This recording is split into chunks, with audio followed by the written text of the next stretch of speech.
मैंने स्क्रीन के माध्यम से 14 जनवरी 2018 को लोहाउट थाना क्षेत्र के हनुमान साई हत्याकांड के आरोपियों की गिरफ्तारी की बात कही थी और इसके अंदर मैंने ये भी कहा था कि हनुमान साई की हत्या करने में करीब 20-25 लोग थे। आपने चुन चुन के लोगों को पकड़ा है और जो लोग सत्ता पक्ष के नेताओं के इर्द गिर्द रहते हैं उनको तो आपने मुलजिम बनाए नहीं और 5-6 मुलजिम बना के इतनी कर रहे हो। और मैंने गृह मंत्री जी को ये भी कहा कि एक तरफ तो शामराव के अंदर जो घटना घटी थी उसकी मैंने निंदा की कि भाई घर जलाना गलत है, उनको आपने मुआवजा सरकार ने दिया, तो हनुमान साई के परिवार को भी मुआवजा मिलना चाहिए, नौकरी मिलनी चाहिए मृत आश्रितों को, क्योंकि घटना दोनों तरफ हुई है। और उस घटना के अंदर जो शामराव के अंदर हुई है उसमें 29 FIR आपने अलग अलग किए। एक FIR में भी जो मुलजिम थे उनको गिरफ्तार कर सकते थे, लेकिन 250 से ज्यादा लोगों को नामजद करके आपकी पुलिस परेशान कर रही है।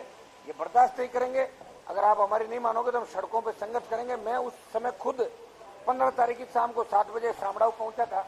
वहाँ 20-25 हजार की भीड़ थी और मैंने आधे घंटे के अंदर बात करके और उनको सबको अपने अपने घर भेज दिया।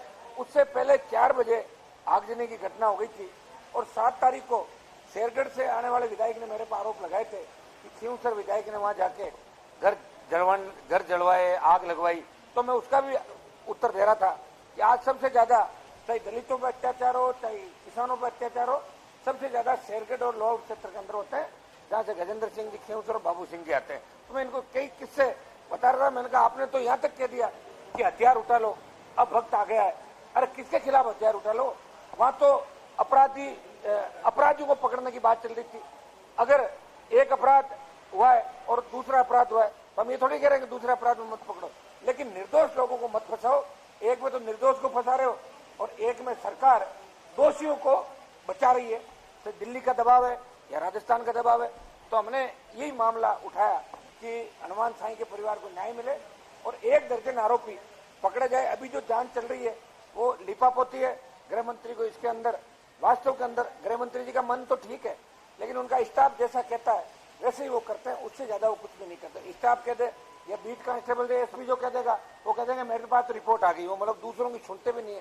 तो मैंने कहा गृह मंत्री जी आप संवेदनशील व्यक्ति हो और आपको इस मामले में बड़ा मन रख के, हम नहीं चाहते कि राजस्थान में जातीय संघर्ष बढ़े। हमने हमेशा प्रयास किया कि राजस्थान के अंदर भाईचारा कायम रहे और कई घटनाएं पहले भी आपने देखा हो घटी होगी, लेकिन बिना फालतू की पंचायत हम लोग नहीं करते।